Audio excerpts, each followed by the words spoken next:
ठीक है। स्वागत है आपका। झाजी वक्तव्य प्रस्तुत करें। स्वस्ति श्री गणेशाय नमः। अस्मद् गुरुभ्यो नमः। अस्मत् सर्व गुरुभ्यो नमः। अस्मत् परम गुरुभ्यो नमः। श्री राधा कृष्णाभ्यां नमः। लंबोदरम परम सुंदरमेकदंतम पीतांबरम त्रिनयनम परमं पवित्रम उद्यद्दिवाकर निभोज्वल कांति कांतम विघ्नेश्वरम सकल विघ्नहरम नमामि। शरीरं स्वरूपं ततो वा कलत्रं यशश्चारुचित्रं धनं मेरुतुल्यं मनश्चैन्न लग्नं श्रीगुरुरङ्घ्रिपद्मे ततः किं ततः किं ततः किं ततः किं। नारायणं नमस्कृत्य नरं चैव नरोत्तमं देवीं सरस्वतीं व्यासं ततो जयमुदीरयेत्। कृष्ण त्वदीय पद पंकज पंजरान्ते अद्यैव मे विशतु मानस राजहंस। प्राण प्रयाण समये कपवात पित्त कंठावरोधन विधौ स्मरणं कुतस्ते। बर्हापीडं नटवर वपुः कर्णयोः कर्णिकारं बिभ्रदवासः कनककपिशं वैजयन्तीं च मालां।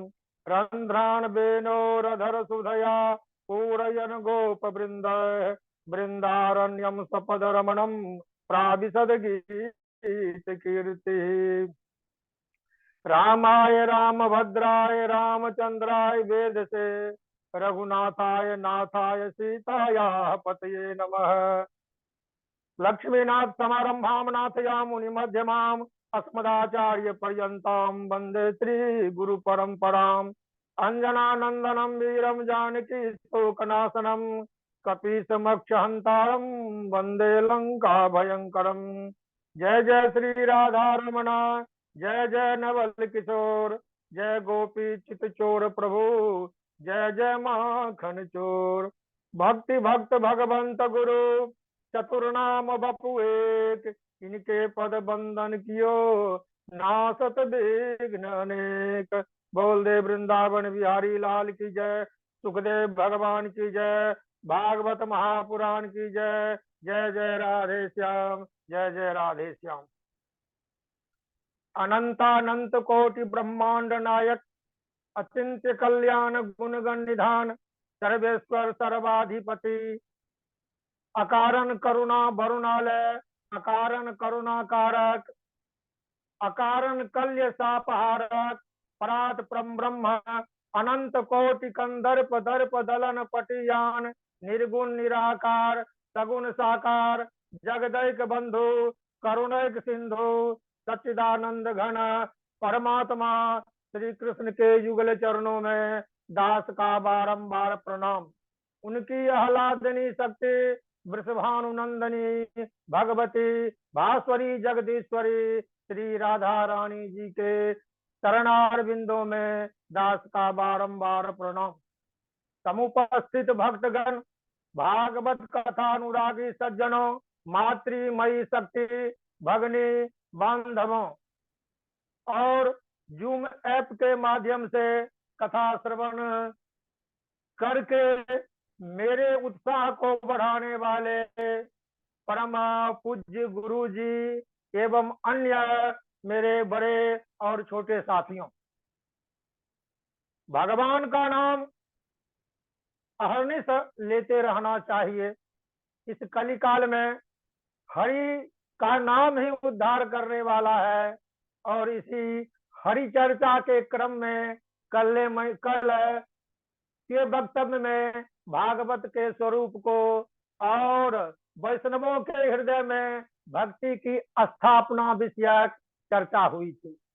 आज हम इस चर्चा को आगे बढ़ाते हुए श्रीमद् भागवत कथा से और कौन कौन लोगों किन किन लोगों का उद्धार हुआ है, आज मैं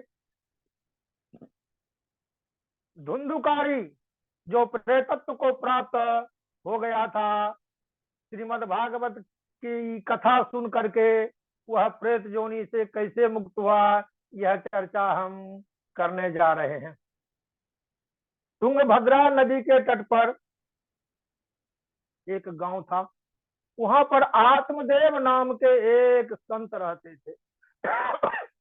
एकदम संत थे, एकदम संत थे। क्योंकि जब नारद जी ने पूछा था सनकादि ऋषियों से कि श्रीमद् भागवत की कथा को सुन करके कौन कौन लोग सांसारिक बंधनों से मुक्त हुए, इसी क्रम में सनकादि ऋषियों ने धुंधुकारी की कथा कही थी।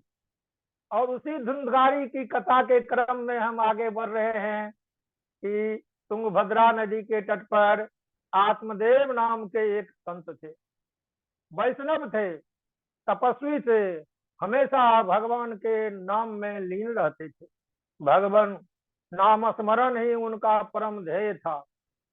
लेकिन आत्मदेव जिस प्रकार शांत प्रकृति के थे, अहरनिश भगवत भजन में लीन रहते थे, लेकिन उनकी पत्नी जो धुंधली के नाम से प्रसिद्ध थी, धुंधली, धुंधम अज्ञानम कलहम करोत इति धुंधली, अर्थात जो अज्ञान का प्रतीक है, कलह का प्रतीक है और आत्मदेव के साथ हमेशा दुर्व्यवहार करती, क्योंकि वह मुंह से बहुत बोलबाला थी, घर के काम धंधों में तो निपुण थी, अधिक बोलती थी, बोलने में किसी से पीछे हटती नहीं थी। आत्मदेव बहुत शांत प्रकृति के थे, वे हमेशा चिंतन में लगे रहते थे हम भगवान का भजन कैसे करें। लेकिन उन्हें केवल संतानहीनता का दुख था, उन्हें पुत्र की प्राप्ति नहीं हुई थी, क्योंकि वे बार बार सुनते थे कि अपुत्रस्य गतिर्नास्ति स्वर्गम नैव च। वे पुत्रहीन थे और मोहल्ले वालों की उलाहना सुनते थे। इतना ही नहीं, आत्मदेव के पास एक गाय थी, वह भी संतानहीन थी। वे जितने पौधे लगाते थे उनमें भी फल नहीं लगते थे। तो जितने भी उनके ग्रामीण थे, आसपास में रहने वाले थे, सज्जन और दुर्जन जो भी थे, आत्मदेव से मिलने आते थे। तो आत्मदेव की प्रशंसा के बदले उसमें दोष ज्यादा देखते थे। क्या तुम निसंतान हो और तुम्हारे निसंतान होने के कारण ही तुम्हारी जो गाय है ये अभी तक बछड़ा नहीं दी है। तुम जो फल लगाते हो उसमें भी फल नहीं लगते हैं, तुम्हारे जितने भी पेड़ हैं लगाए गए वे सभी बौंझ हो जाते हैं, यह तो तुम्हारे कर्मों का ही फल है। तो आत्मदेव अपने कर्मों का फल स्वीकार करके सब कुछ सहन करते थे, वेदाध्ययन में तो लीन रहते ही थे, लेकिन सामाजिक प्रपंचों के आगे वे बहुत दुखी थे। और इसी दुख में वे एक दिन यह सोच कर घर से निकले, या तो हम वैसा कोई साधन करेंगे जिससे पुत्र की प्राप्ति होगी, नहीं तो इस शरीर का त्याग करने में ही भलाई है। वे आगे घर से निकल गए, एक सरोवर के पास बैठे हुए थे, अपनी थकावट मिटा रहे थे, मुख के ऊपर पानी डाल रहे थे, माथे को धो रहे थे, जल पी रहे थे। जो होने वाला है वह भाग्य प्रबल होता है। आत्मदेव एक संतानहीन थे, लेकिन भगवान के नाम के चिंतन में कोई बाधा देने वाला नहीं था।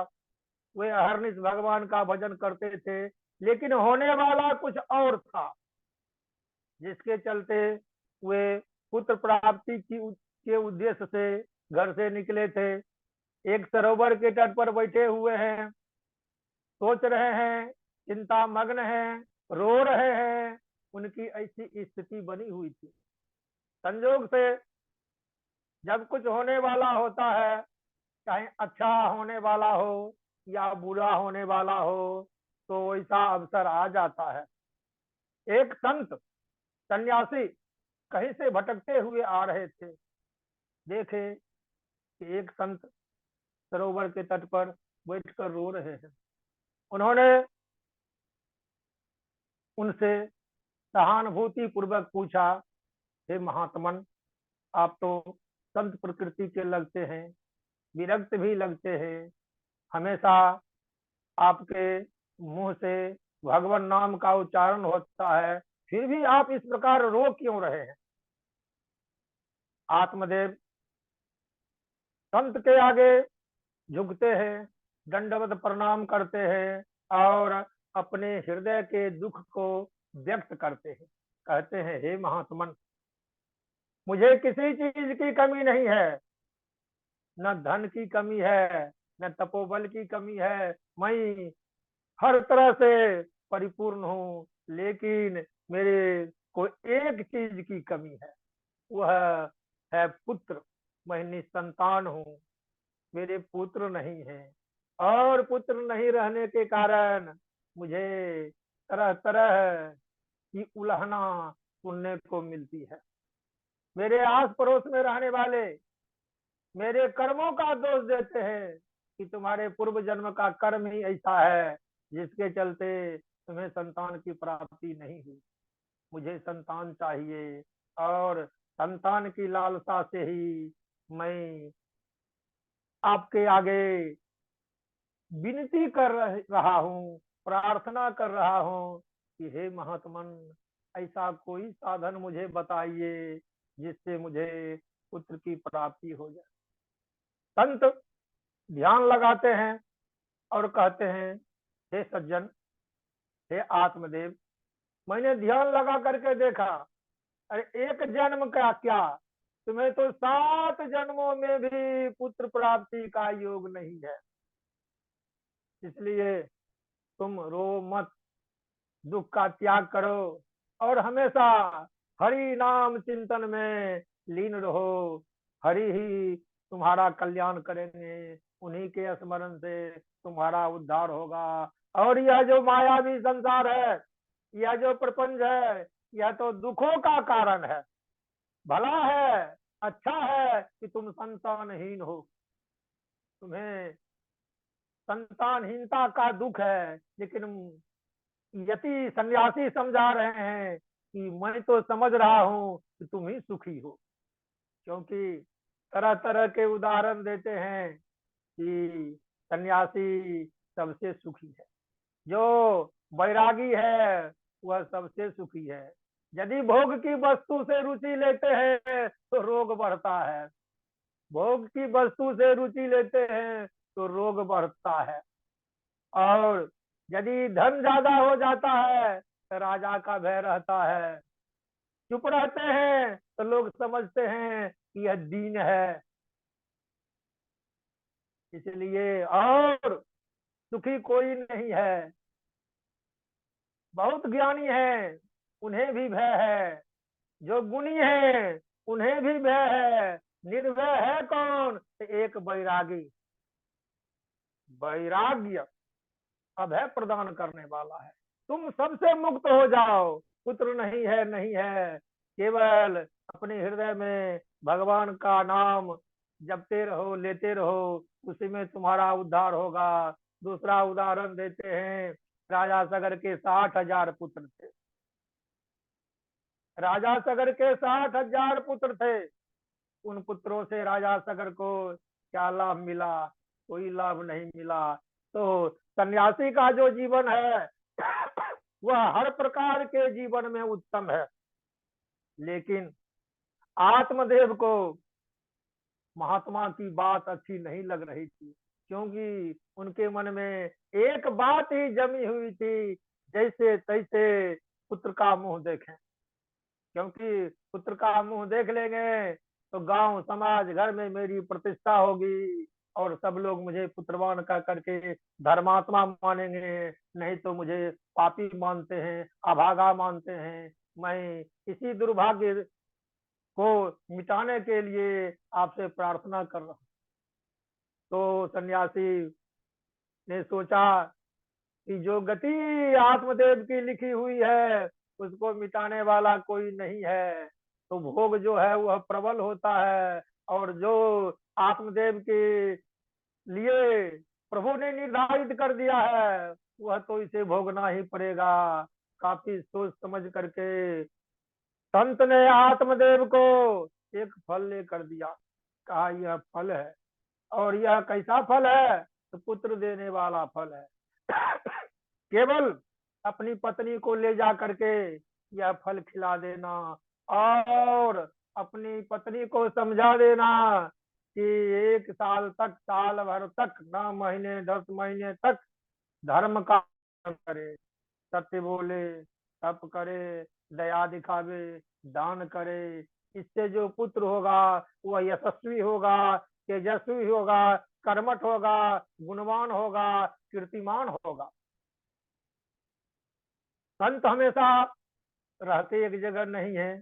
इस प्रकार का वरदान दे करके तुरंत वहां से आगे बढ़ गए, क्योंकि संतों का तो संजोग क्षण भर के लिए होता है, और वह भी जो होने वाला है, जो घटना घटने वाली है, उसी घटना की भूमिका के रूप में संतों का दर्शन होता है।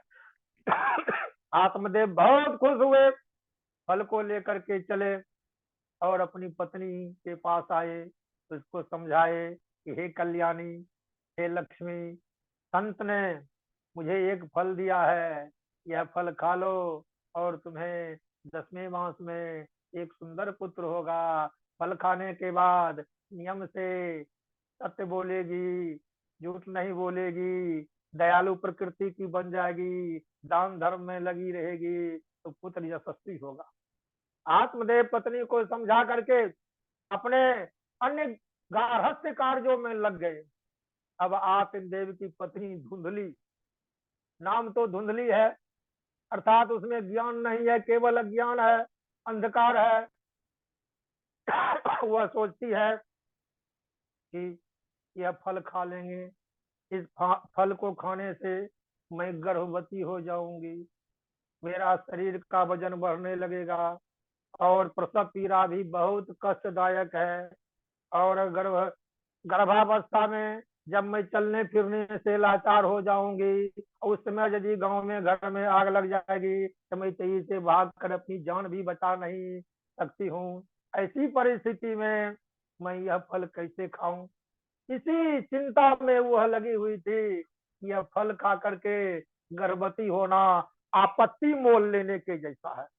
वह इस प्रकार की विपत्ति मोल लेने के लिए तैयार नहीं है। जो संपत्ति को विपत्ति मान करके आगे बढ़ता है, संपत्ति को विपत्ति, संपत्ति को विपत्ति मान लेता है, विपत्ति को संपत्ति मान लेता है।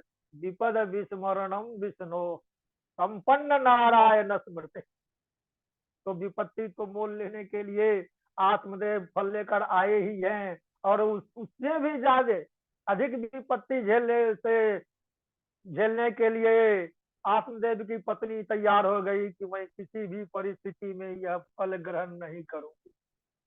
संजोग से उसकी बहन, सहेली कहो, बहन कहिए, आ गई, और बातचीत के क्रम में पता चला, और धुंधली ने समझा दिया कि तुम्हारे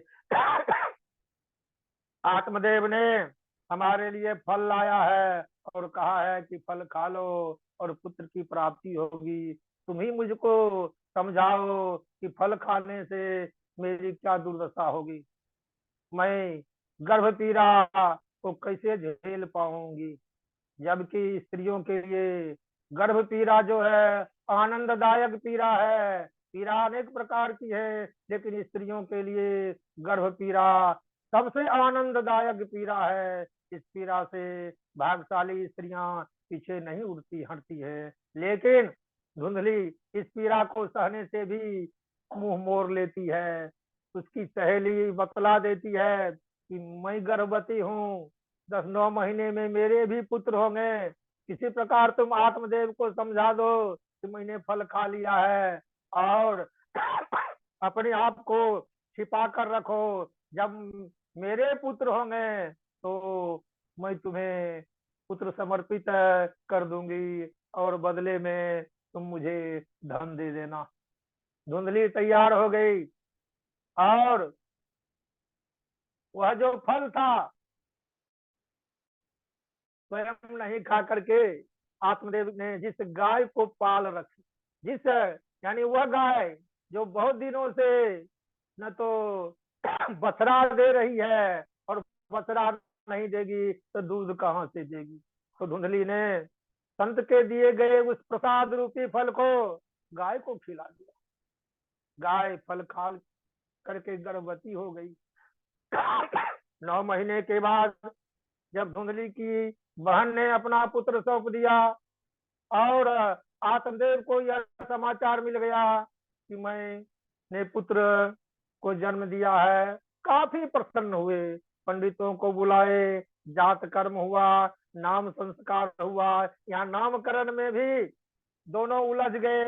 आत्मदेव जिस प्रकृति के थे, क्योंकि नाम का भी असर जातक पर पड़ता है, इसलिए जातक का नाम लोग तो समझ कर रखते हैं।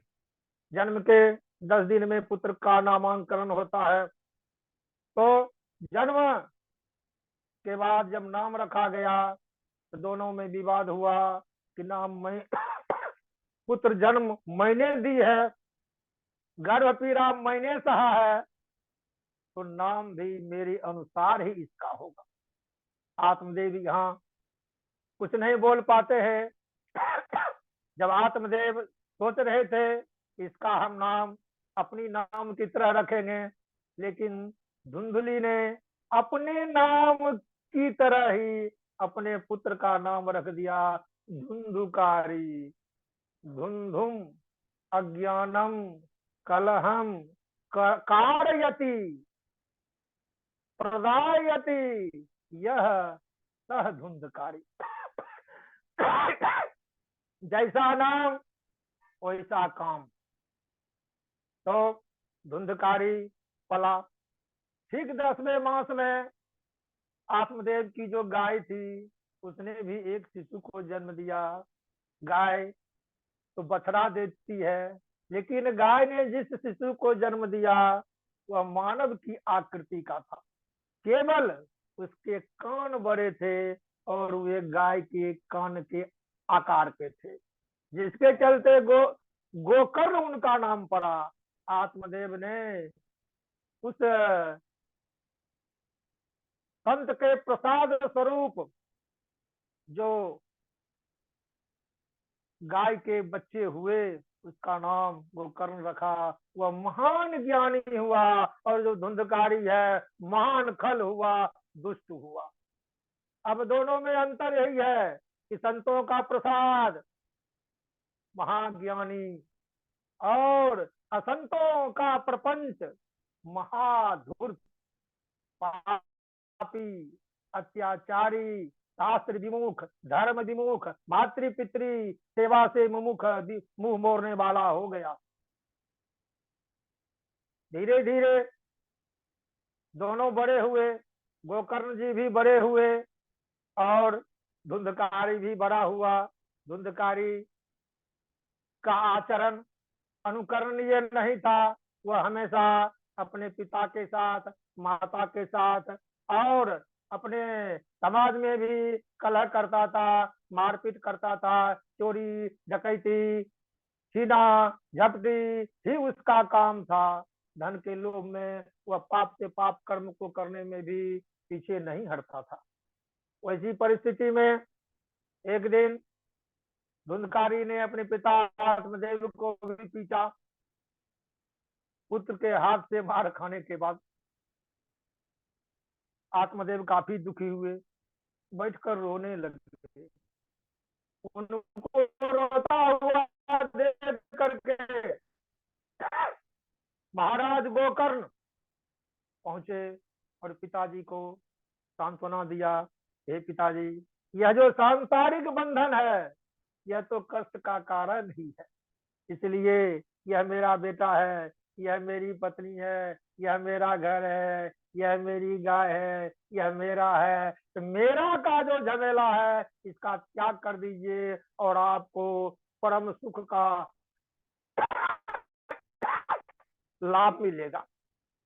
आत्मदेव अपने पुत्र गोकर्ण को आगे, गोकर्ण के आगे हाथ जोड़ते हैं, कहते हैं पुत्र हे तात मेरा मार्गदर्शन करो, मेरा उद्धार कैसे होगा। तो गोकर्ण ने आत्मदेव को श्रीमद् भागवत का पाठ करने के लिए कहा कि श्रीमद् भागवत के पाठ से ही आपको मुक्ति मिलेगी।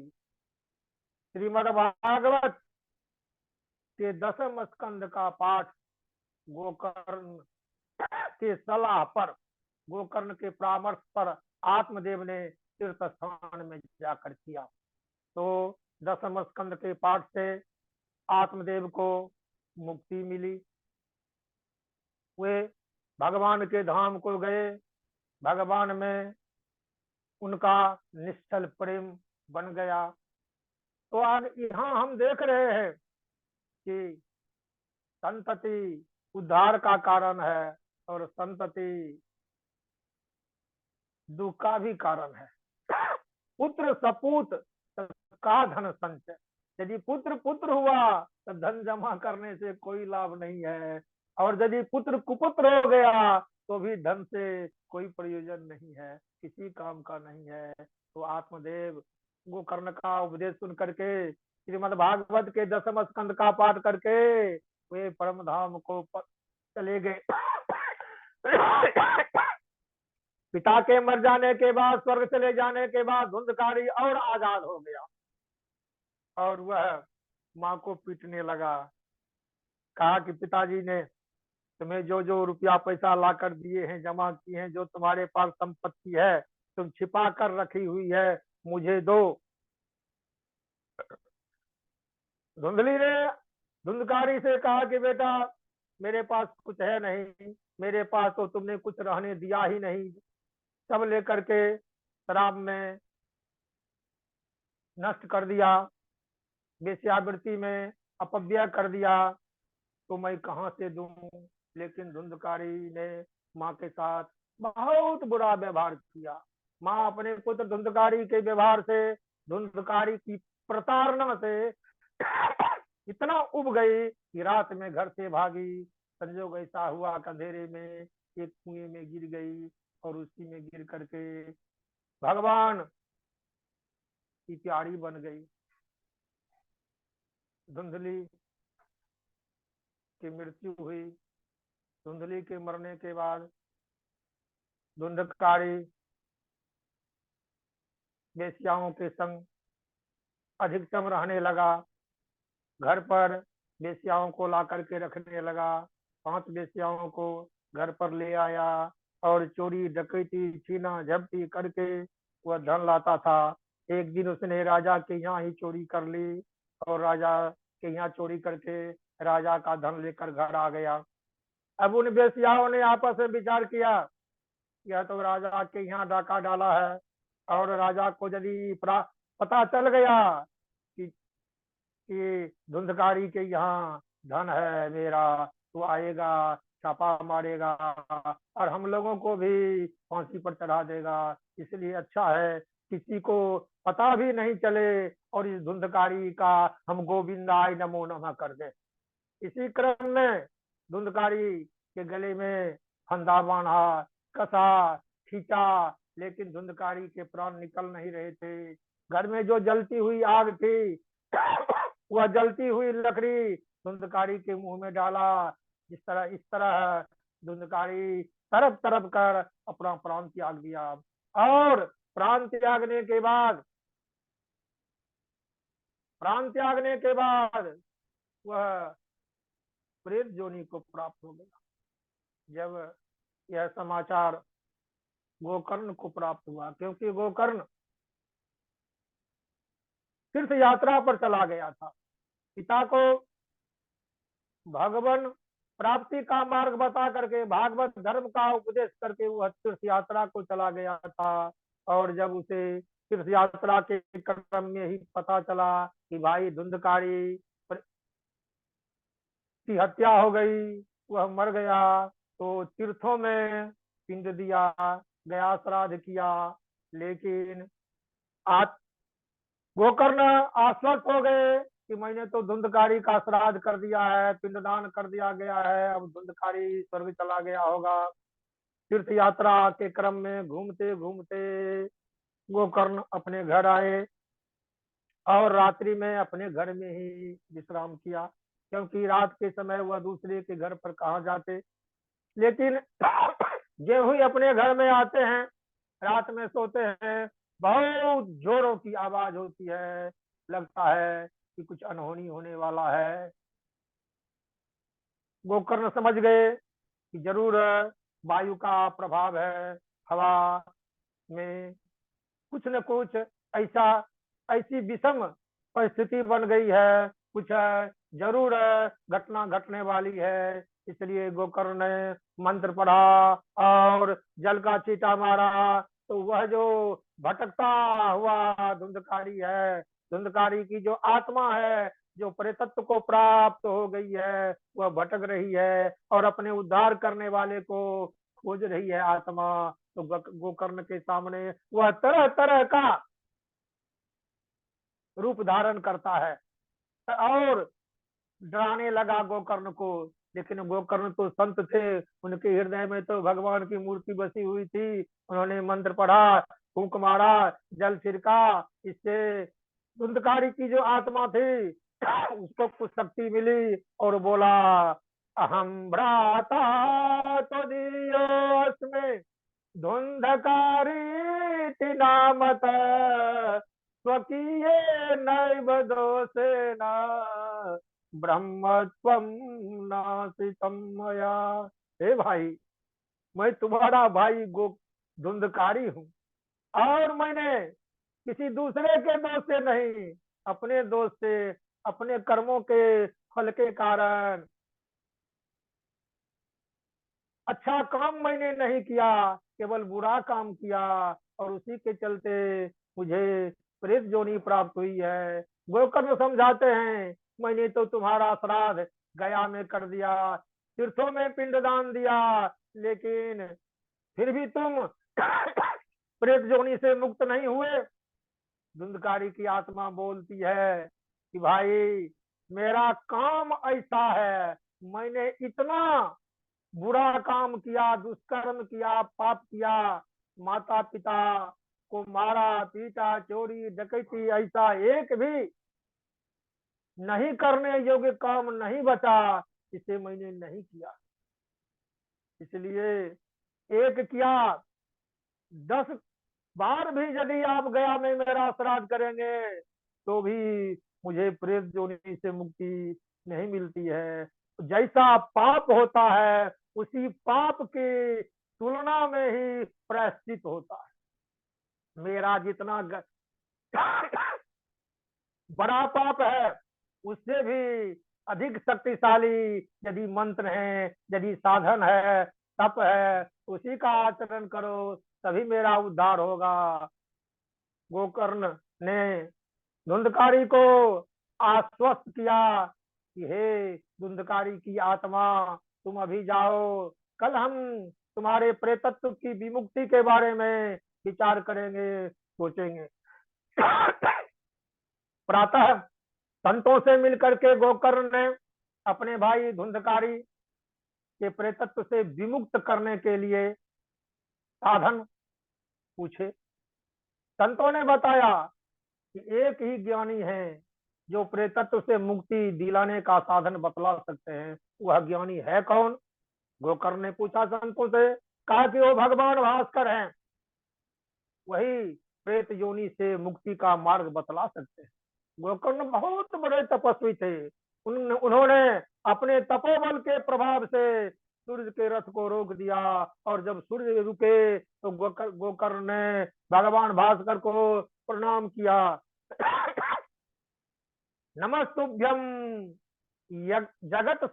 नमस्तुभ्यम जगत साक्षी, नमस्तुभ्यम जगत साक्षी, हे जगत के साक्षी, हे भगवान भास्कर, मैं आपको प्रणाम करता हूँ। मुझे प्रेत जोनि से मुक्ति का साधन बतलाइए, क्योंकि मेरा भाई धुंधकारी प्रेत जोनि में पड़ा हुआ है और भगवान भास्कर आप ही मुक्ति का मार्ग बतला सकते हैं, क्योंकि आप तो साक्षी है, आप हरनिश देखते रहते हैं किसका कितना बड़ा पाप हुआ है। तो भगवान भास्कर ने उपदेश किया कि श्रीमद् भागवत का पाठ करो। श्रीमद् भागवतान मुक्ति, श्रीमद् भागवत से और श्रीमद् भागवत के पाठ से सप्ताह पाठ, एक सप्ताह तक श्रीमद् भागवत की कथा करो और 7 दिनों में तुम्हारा जो भाई है उसके सातों जो ग्रंथि हैं वे फट जाएंगे और वह प्रेत जोनि से मुक्त हो जाएगा और भगवत धाम को प्राप्त करेगा। गोकर्ण ने मुहूर्त देखा और श्रीमद् भागवत की कथा का आयोजन किया। गोकर्ण स्वयं व्यास बने और श्रीमद् भागवत की कथा कहना शुरू किया। एक कुलीन, अच्छे, धार्मिक विचार वाले ब्राह्मण को श्रोता बनाया और धुंधकारी के प्रेतत्व की विमुक्ति से संबंधित संकल्प लेकर के श्रीमद् भागवत की कथा कहना शुरू किया। कथा श्रवण करने के लिए बहुत से लोग जुट गए, क्योंकि जहाँ भगवान की कथा होती है तो भगवान वचनबद्ध है, वहाँ कथा में उपस्थित होते ही। 7 दिनों तक कथा चली। धुंधकारी पहले दिन वहां आया कथा सुनने के लिए, वह तो वायु रूप में है, वह तो कहीं रुकता है नहीं, तो संजोग से उसे एक बांस मिला, जिस बांस में 7 गांठ थे, उसी बांस के छेद में घुस गया और अस्थिर से बैठ गया, कथा सुनने लगा। 1 दिन, 2 दिन, 3 दिन, इस प्रकार कथा सुन रहा है। दिन बढ़ता जाता है और दिन कथा के समाप्ति पर जब प्रथम दिन की कथा विश्राम लेती है तो बांस का एक गांठ फट जाती है। दूसरे दिन की कथा के विश्राम पर दूसरी गांठ, इस प्रकार 7 दिन उस बांस की एक एक गांठ जोर से आवाज करके फट जाती है। 7वें दिन वह जो 7 गांठ का बांस था वह फट गया और वह जो धुंधकारी की आत्मा उसमें छिप करके सूक्ष्म रूप से जो कथा सुन रही थी, धुंधकारी की आत्मा वह प्रेतत्व से मुक्त हो गया और भगवान का स्वरूप प्राप्त कर लिया। भगवान के पार्षद विमान लेकर आए और गोकर्ण को कहा कि तुम्हारा भाई धुंधकारी अब भगवान के लोक को जाने वाला है, इसलिए धुंधकारी की आत्मा को स्वर्ग मिलेगा, भगवान का धाम मिलेगा। और गोकर्ण देख रहा है कि मेरे सामने में श्रीमद् भागवत की कथा सुन करके गोकर्ण ने दिव्य रूप धारण कर लिया। बहुत सुंदर वस्त्राभूषण चंदन आदि से वह लीन हो गया। लेकिन गोकर्ण ने विष्णु पार्षदों से पूछा, ये बताइए महाराज, मैंने जो भागवत की कथा सुनाई है केवल धुंधकारी ही कथा को नहीं सुना है, बल्कि बहुत सारे संत हैं, बहुत सारे ऋषि लोग हैं, बहुत सारे हमारे हितैषी हैं जिन लोगों ने कथा सुनी है। तो एक ही विमान लेकर क्यों आए, बाकी लोगों के लिए विमान क्यों लेकर आए? तो विष्णु पार्षद बतलाते हैं, कथा तो सबने सुनी है, इस बात को मान लिया, लेकिन इन्हीं सब कथा सुनने वालों से पूछिए क्या कथा को कथा की तरह सुनी है, मन से सुनी है या बिना मन से सुनी है। यानी शरीर वहां है, कान से सुन रहे हैं, लेकिन मन उस कथा में था या नहीं सुनने वाले ही बताएंगे, क्योंकि श्रवण के भेद से, श्रवण विभेदेन फल भेदो विदृश्यते, जैसा जिस विचार से हम सुनते हैं फल की प्राप्ति वही होती है। तो यदि सब लोग कथा सुनेंगे और ये धुंधकारी की तरह, धुंधकारी की आत्मा की तरह कथा सुनेंगे, अर्थात कथा सुनने के साथ साथ कथा के ऊपर चिंतन मनन करेंगे। जब तक कथा होती रहती है तब तक तो लोग सुनते रहते हैं और कथा की समाप्ति के बाद वे प्रपंचों में मिल जाते हैं। कथा की समाप्ति के बाद भी यदि कथा के अनुकूल अपना आचरण करते हैं और उसी के अनुसार सोचते हैं, विचारते हैं, तो उन्हें भगवान का धाम अवश्य मिलता है। गोकर्ण ने कहा, ठीक है, हम फिर कथा कहेंगे।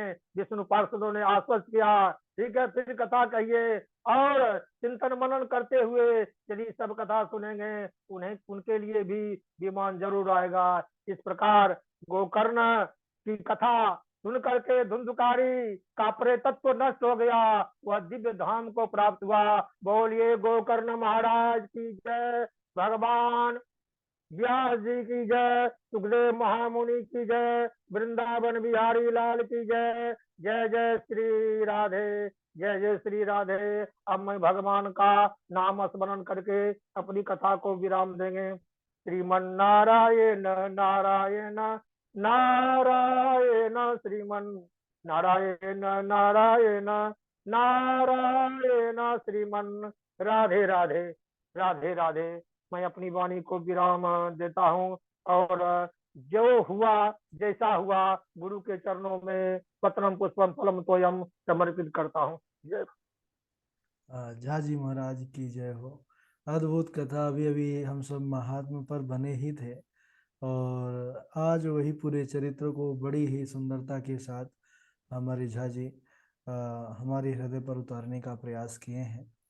हम तो बड़ा प्रसन्न हुए आपकी कथा को सुन करके। ठाकुर जी की कृपा बनी रहे और आप ऐसे ही भागवत जी के चरित्रों को सरलता और सुगमता के साथ स्पष्ट रूप से सबको सुनाते रहें। बहुत अच्छा, बहुत बहुत साधुवाद आपको। हमारे डॉक्टर साहब, अखिलेश जी, अनुपमा जी, मोहित जी, अजय जी, सभी लोग बहुत प्रसन्न हैं, बहुत प्रसन्न है। बहुत सुंदर। जय हो भैया जी की जय हो। जय हो, जय हो, बहुत जय हो। सुंदर। डॉक्टर साहब को जय हो प्रभु। कोटि कोटि सह प्रणाम। जी प्रणाम। बहुत मंत्र अच्छा, मुग्ध अद्भुत कर देते अद्भुत। हो आप, जो है मंत्र मुग्ध।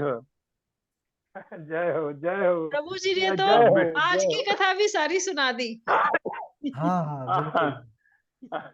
सारी सुना दी। ये बहुत तो अच्छा, हमें बहुत बहुत इंस्पायर करते हैं गणेश झा जी। तो इन्होंने एक जो अभ्यास वाला ग्रुप बनाया है, जी जी उसमें ये रोज हमें भेजते हैं याद करने के लिए श्लोक, और वो सारा ऑडियो में भी और रिटर्न में भी। अरे वाह वाह, तो ये बहुत हम बहुत हम बढ़िया। ही नहीं इंस्पायर हो पा रहे हैं उस तरह से, ये तो बहुत इंस्पायर करते हैं। नहीं, बहुत बहुत धन्यवाद बहन जी, धन्यवाद। प्रयास करते हैं कि द्विवेदी जी को भी धन्यवाद। जी जी जी बिल्कुल। बहुत अच्छा, अद्भुत अद्भुत। ये जो अनुपमा जी जो बोल रही है, सच में उसका भी बहुत मदद रहती है गुरु जी। जैसे आपके तो ऑडियो फाइल्स रहते हैं, आपका वो जो श्लोक रहते हैं, फिर अभ्यास में करवाते हैं गणेश जी, तो बहुत बहुत अच्छा, आपका बहुत आभार।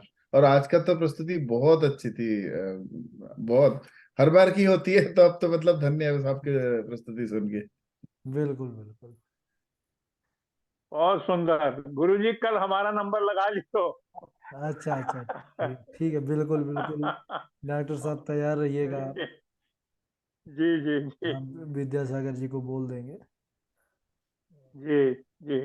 चलिए, बड़ा आनंद आया। 9 बज चुके हैं, समय भी हो चुका है। 9:05 से दूसरी कक्षा है शिव पुराण की। तो अब आज की कथा के रिगार्डिंग, इस लोगों का रिगार्डिंग थोड़ी देर से आ जाएगा। कृष्णाय वासुदेवाय हरे परमात्मे प्रणतः क्लेशनाशाय गोविंदाय नमो नमः। बोले वृंदावन बिहारी लाल की जय। भागवत महापुराण की जय। सुखदेव भगवान की जय। जय जय श्री राधे श्याम। ओम नमः पार्वती पतये। हर हर महादेव शंभो। सर्वे भवन्तु सुखिनः, सर्वे सन्तु निरामया, सर्वे भद्राणि पश्यन्तु मा कश्चित् दुर्भाग्यं। शांति शांति शांति। ठीक है, सभी को शुभ रात्रि। जय श्री कृष्ण, जय श्री राधे। आनंद से रहिए, अध्ययन करते